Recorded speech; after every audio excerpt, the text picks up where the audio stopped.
So, hello, it's me again. So I'm going to talk. Oh shit, the light. Okay, I stay here. Just let me know if I move over there. Okay. All right. So I'm going to talk now a bit about Grin Wallets. This is going to be a bit technical. Some parts of it. I hope there's enough kind of developers or kind of pure developers in the room who will appreciate the technical. If not, the good news is I've had a few drinks now, so that'll make it more interesting no matter what. Okay, so an overview. So first I'm going to talk about the basic Mimblewimble transaction workflow. I'll move into how that applies to Grin. We have some additions to the basic Mimblewimble workflow on top of that. The main point of this presentation is kind of the challenges that are involved in building a wallet for Mimblewimble. I'll talk a bit about the tool set we have, some of the community efforts that are going on already, and then Q&A. So we'll move on from there. Okay, so again, without getting into too much detail, the way I like to think of a Mimblewimble transaction is a load of people dump a bunch of inputs into the transaction, and then a load of other people create outputs in that transaction equaling what was input. So in Grin, I have the word input in brackets because everything is an output in Mimblewimble, or as far as we're concerned. But yeah, that's basically it. We also have the excess value, which we can kind of gloss over a little bit at this point. The point is, it doesn't matter how many people are involved. In the basic case, you have a sender and a recipient. But all of this kind of applies to however many recipients or senders you want to have. And also, it's important to note that this all happens outside the chain. So you don't need to have a node involved to create a transaction. You can be doing it however you want. Okay, so the simplest case. Again, if you want to really fully understand this, there's a big explanation in our intro.md doc. The main point of this is that in the simplest Mimblewimble case, if you want to create a transaction, one of the parties needs to be revealing their private key to the other party so that they can get the excess value to match up, and you can build a range proof out of that. So in kind of the basic, and this is kind of what was described in the original Voldemort paper. On one side, you have a sender called Carol, in this case, adds inputs, outputs, range proof, their private key, and the amount. They put that all into a partial transaction, which is what we called it. That's sent over to the other party, and Alice chooses the blinding factor, creates a transaction, signs it, blah, blah, blah. And once that's all done, you have a full transaction, and that's what gets sent off to the node. Yep, good. Yeah. Yeah. Yeah, that's right. And this is in the simple case. Now, what Grin has implemented is a bit more complicated. I'll get into that next. But my main point here is that private keys need to be shared, which is not ideal, which means even though there's not much you can do with the private key once it's been used, it's still not really a good idea to be sending that around the network and open channels and what have you. Okay, so next. Right, so basic challenges here. Creating a wallet for any Mimblewimble is a lot more difficult than kind of traditional Bitcoin-based blockchains because all of the transactions need to be interactive, as I've just said. There needs to be a communication between two parties that happens. There's no way around it. People they show up in the forum saying, I've created a new way of putting together some EC math, and now you don't need it, and they're wrong, inevitably. Like there's no way of getting around this. It's fundamental to Mimblewimble. The second really big problem here is the problem with potential outputs. So if I'm creating a transaction and in my wallet I've specified that I've created all these or I'm putting my inputs into this transaction, I send it off to the recipient. The recipient goes on holiday or forgets about it or doesn't apply it to the chain for some reason. Now I've got a lot of outputs in my wallet or inputs that are no longer valid, are never going to show up on the chain. So that kind of management of outputs within a wallet becomes one of the biggest challenges. Positively, sorry.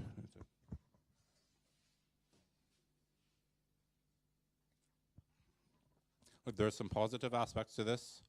As I was saying, that the transaction creation can happen offline, anywhere, in private. You can do it in a dark alley. You can do it between phones.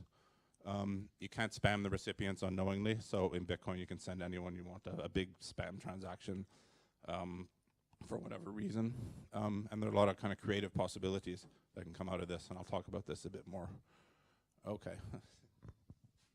Right, so this is one thing I really want to make clear.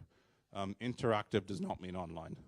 A lot of people kind of get the impression that you need to be online, you need to have a wallet listener running in order to create a transaction, which is just how we've implemented it now because it's the easiest and the kind of the most obvious thing.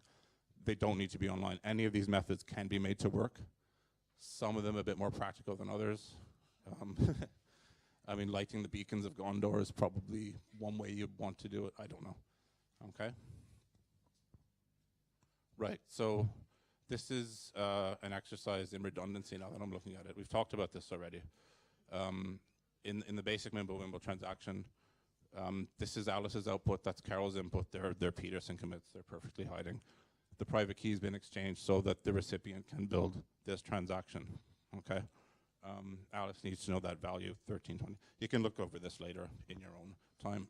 Now, in the Grin world, we've put an addition onto this using aggregated signatures or Schnorr signatures. This is something that John Trump came up with originally, this scheme.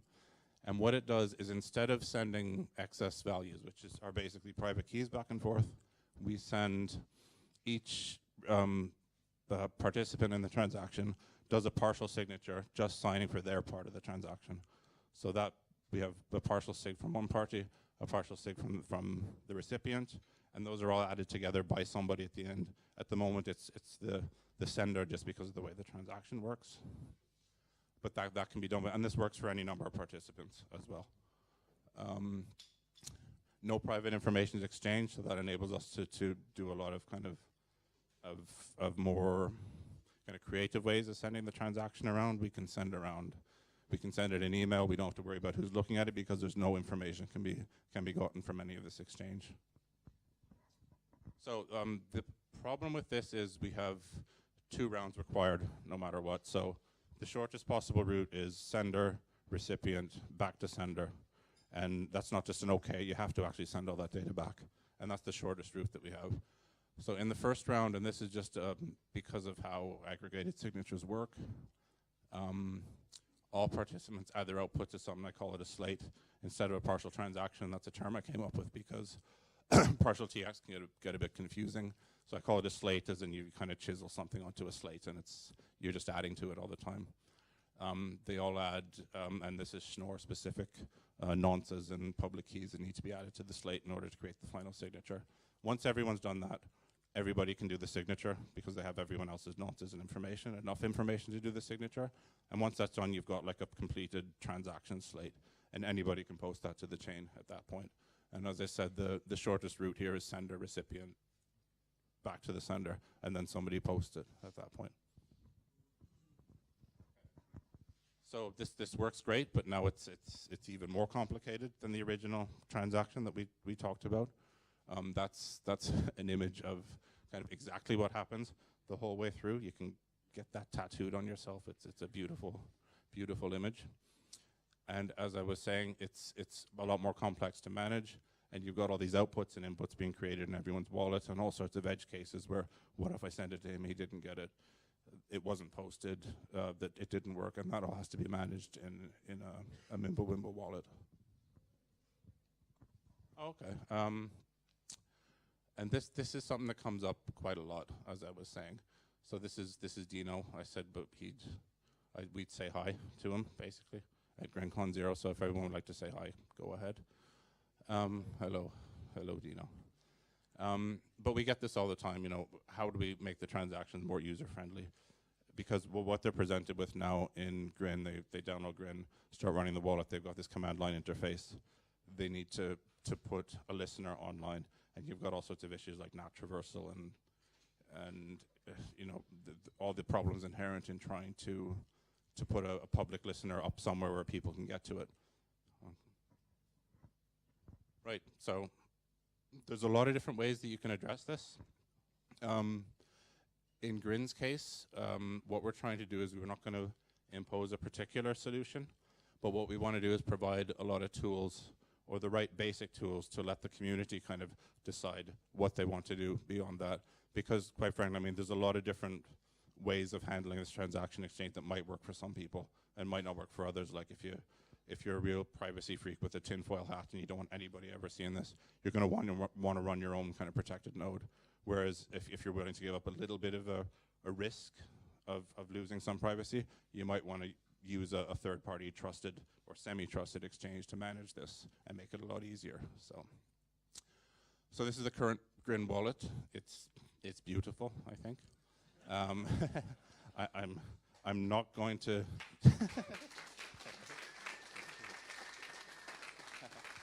I mean the color choice alone. I'm not going to go over all the features of the wallet because again that's available. You can get that. We have a command line interface here, which is probably what most people are familiar with. We have this web wallet interface, which is fucking broken at the moment, and I need to get around to that. But my point here is that they're all built from the same components. So underneath we have an API. The Grin executable itself is serving up an API that both of these are using in different ways, running the same code but allowing for very different approaches to a wallet. So okay, so in the current, I will talk a bit about how the current setup is working. So right now we're defaulting to this HTTPS solution. So anyone who wants to receive Grins needs to be running a separate wallet listener. Again, as I was saying, it works, but it's very less than ideal. If you want to be exposing a socket somewhere in the net, you probably need to be a big organization who knows what they're doing and knows how to handle that. It's possibly used by some larger entities. Like I can see an exchange or something possibly using this approach in order to receive Grins. A file exchange, that's another interesting one that's been enabled by the AgSig workflow.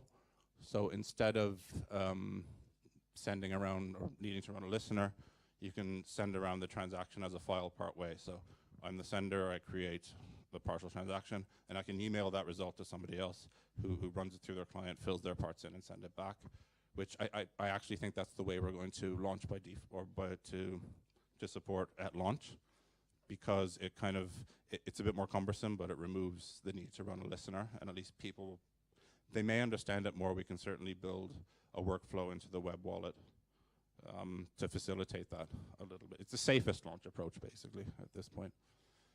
We have a lot of other ideas on the table, and again, a lot of these probably won't make it into core, but are possibly better served by the community, building on top of it. So the third-party trusted services, I2P, so working at a kind of a bit of a lower layer. Distributed hash table is something we've talked about, and being able to kind of share user addresses that way. Okay, and this is for all us geeks in the room. The wallet structure of Grin. So at the bottom of everything we have the lib SECP. That's all the elliptic curve cryptography. It contains the bullet proofs, the aggregated signature code, and that can be picked up and used by anybody at that level. If you want to, we have a Grin keychain, which is now BIP32 keychain implementation. What that means is you can have multiple accounts and derivation paths in your wallet. So it gives you, it's kind of the standard now in wallets anyhow. And then we have within the Grin code, libtx, again, it's a little bit higher level, which will actually give you, if you want to kind of do your implementation in Rust, you'll end up with, you'll have all of the code there to build transactions and bulletproofs and put them all together using that. On top of that, we have kind of a lib wallet, and that's what's supporting the current command line client and web wallet.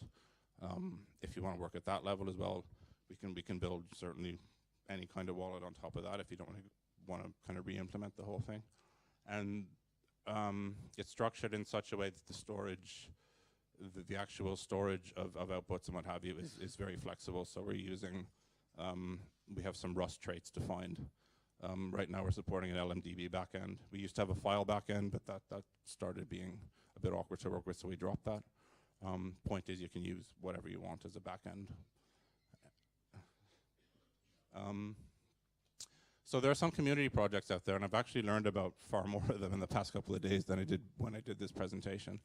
There's a Grinbox relay service, which is, as I was talking about, kind of a service, a third-party service to route messages back and forth. I know BlockCypher is working on a wallet implementation. We have two demos here. If you want to stand up, the two people anyone who showed me a phone wallet now, stand up for a second. Do you want to talk about it? I think we have time if you'd like. Hello everyone, I'm Federico, nice to meet you. So we, together with my brother Nicola, we have been developing an Android wallet for the moment, but it's written in React Native, so we can, it actually runs already out of the box on iOS. And I cannot connect it to the PC, so let me turn it on, but I will show it to you. This is totally unprepared. So. Yeah, it's totally unprepared, so we are improvising. So that's it. It shows the transaction and.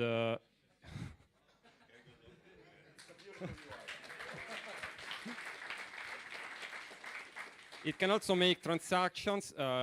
It's relying on an external node, of course, in order to work it. And if you want, if someone is so generous to send some green coins, we could try it out live. So can anyone make a transaction to, or we can send to someone, yes. Run an HTTP, so an IP address, or you can make a transaction to greencoin.it and. Okay, yeah. Fine. So we are basically, it's not open sourced yet, but we will soon, because we are just deciding what to do, where to go next. We are looking for contributors and people interested. There's a huge design space for wallet, as Jesper was saying before. We would like to go in the direction of using distributed hash tables. We think it's a very interesting thing which opens lots of possibilities. But that's yet to be seen. So we are just brainstorming right now. And thank you for the time. If there are questions. Yeah, there was another one. I'm just trying to find. There. Oh, you were there. Sorry. Cool. Hello, my name is Ivan. Nice to meet you. So I built an iOS wallet. It uses a bit of a different kind of architecture as I presented before. So I thought that it's not really convenient that everybody who need to use Grin to set up a server. And I think everybody can just download the app and should be able to basically transfer Grin. So I started to experiment how to compile Rust to iOS. And basically what I did is just sort of a wrapper around the CLI we had just in the iOS interface. I hope I'm gonna show it to you.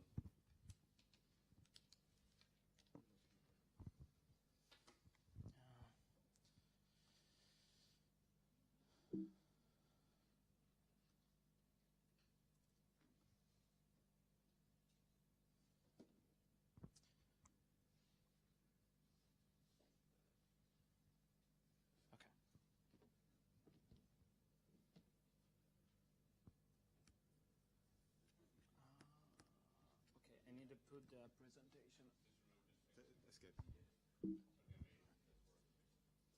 How the? Okay. And just move it there.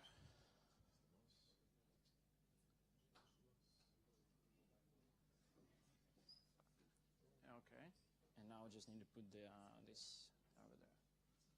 Okay. So the interface is pretty not overpolluted, so we have a wallet info. And right over here, there is another button called Send. For some reason, oh, sorry, yeah. So there is a wallet info and there is a Send Grins. For now, you have a quick time window for some reason, just covering this one. Because where was my another iPhone user wallet? Yeah, can you come back here? So basically what I'm gonna do is just, I'm gonna send some Grin. So now this is milligrin, so we're gonna send like around 1 Grin. So the next one I'm gonna, it generate this Slate file, which Mike was talking about. And now, can you enable your airdrop? Yeah. iPhone for Fun Robert. Oh, they give me a lot of iPhones.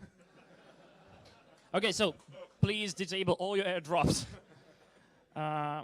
You know what? Let's do it again with the email.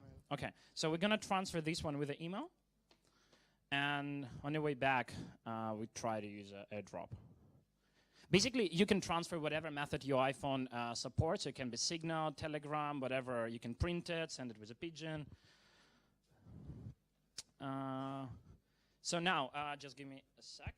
Can you connect your phone to this? Yeah. It should work. It's Apple. It should work, right? No, it's probably not.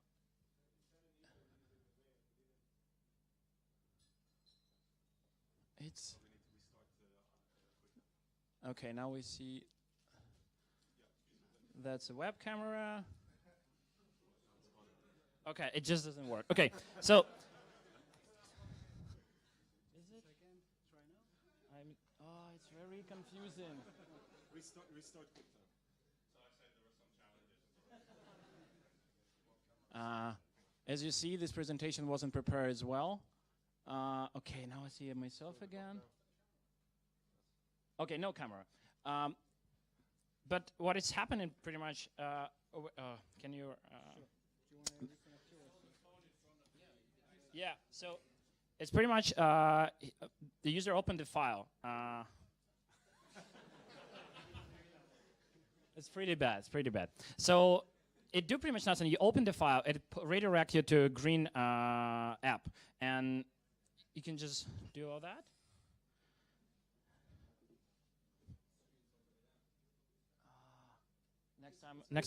Next time, I'm going to prepare better. Okay, now we see my phone back again, and I'm getting a request to basically receive this Slate from this iPhone here, and I'm going to accept this, and this is basically mean that now it's sent to the node. And if I check my wallet information right now, I have a block transaction, and this wallet have as well a waiting for one, well, and that's pretty much it. So TLDR, Rust is cool because I can compile it pretty much anything. Like wallet.c, it lives on the phone, so it never goes anywhere. So your money is safe until you don't put it in iCloud or something. So yeah, this is pretty much it, I guess.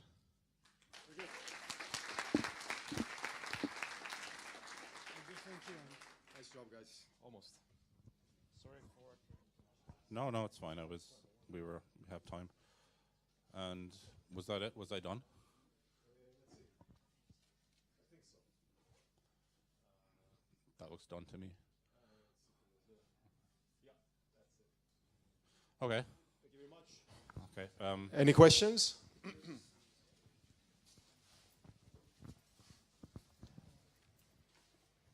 So first, really good idea to put the wallet in a library so people can start using it. And now we were talking a lot about how to create a transaction, but I mean the second part is how to see in the wallet that I got the transaction on a network. I mean it's probably the bigger problem, or? Oh, okay, that's a good point. I forgot to mention that there's a transaction log implemented in Grin's default wallet. So if I create an output for whatever reason, there's a corresponding transaction log entry.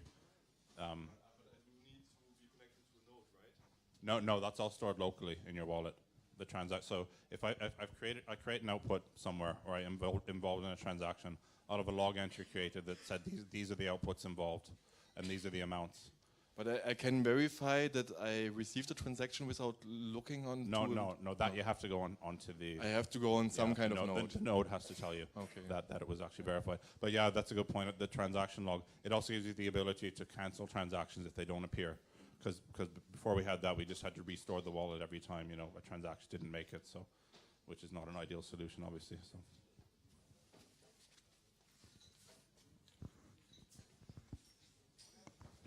Sorry, I'm only really new to this, and I got a dumb question. Is that how do you make it like censorship resistant if that you play this two-party game? Like I send my transaction and I got to verify it. Can I when I receive the confirmation, does it have to be from the same originating address, or if I send my transaction out to the network, does it have to come back to the original address? How do you make it censorship resistant? No. It's first off, there's no private information exchange during the exchange, and it's non-repudiating as well, which means that if I sign a partial transaction, you can't deny that that was a person who signed the transaction. Yep. And then when I receive it, how do Yeah. I prevent someone blocking my receiving to stop my Well, transaction? that's nobody can block it cryptographically. Somebody could block it due to the implementation. You know, your ISP doesn't give it back to you if they know what you're doing. But again, that's kind of outside the core protocol, if you like. Cool. And can I specify, like, if I'm going to send it from this address, can I receive the confirmation and verify it in a different address? Like, because that's a bottleneck. Like, if I'm going to send it from my account. Okay, keep in mind there's no such things as addresses in Mimblewimble at all. Excuse my ignorance, Yeah, sorry. no, it's all about, the only way to prove ownership of an output is by having a corresponding private key that represents the excess value. So you can't really get confused between addresses and the IP sense, or there's no such thing in the Mimblewimble protocol. So, okay. I mean, it's also up to you how you decide to exchange this information. So you can exchange it in whichever way you like between you and the transacting party, the other side.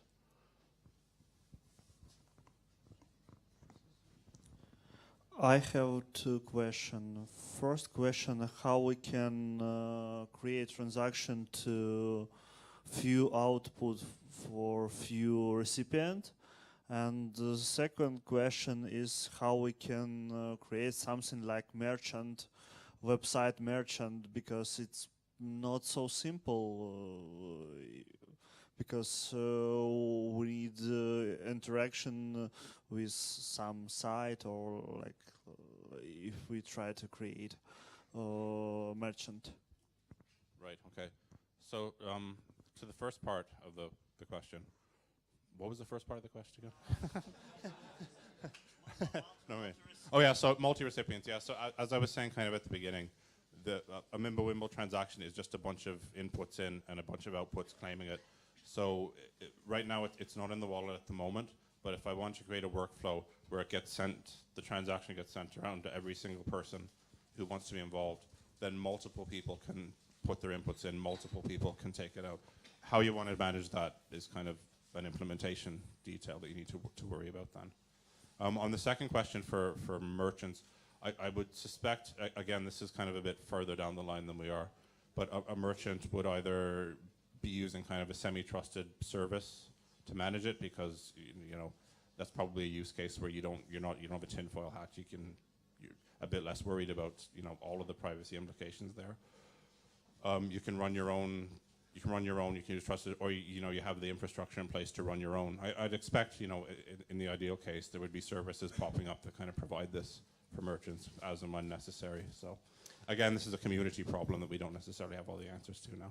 And something related to that as well that I really like about the protocol is that what Michael described in terms of sender, receiver, sends back to the sender who publish it, you can basically do the reverse as well.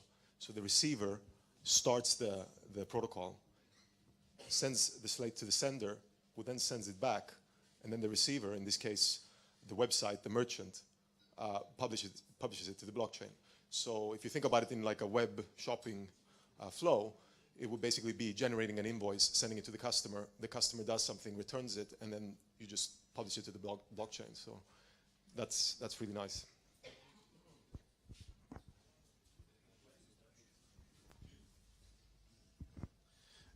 Thank you. How you think you will manage like multisig addresses with this kind of architecture? I don't have a complete answer to that at the moment. We do have the ability to do multi-party range proofs at this point, which is, I think Jasper on his next presentation is actually a better person to ask about that, because it kind of fits in with what he's talking about. So either ask him or he might cover it in the presentation. So. Thank you.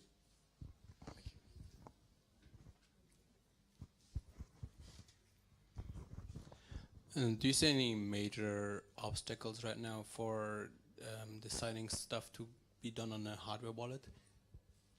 Yeah, hardware wallets are going to be a problem, definitely. There's no way around it. Like a hardware wallet, for the most part, assumes that you have an address to send to. You can do it offline. You need to have an interactivity here. We have some ideas around how it might be managed. Like you might have some pre-built range proofs or outputs for certain denominations. You know, you put out there, here's my €100 note, my €50 note, and I pick one of those. That we don't know. That is definitely going to be a difficult problem.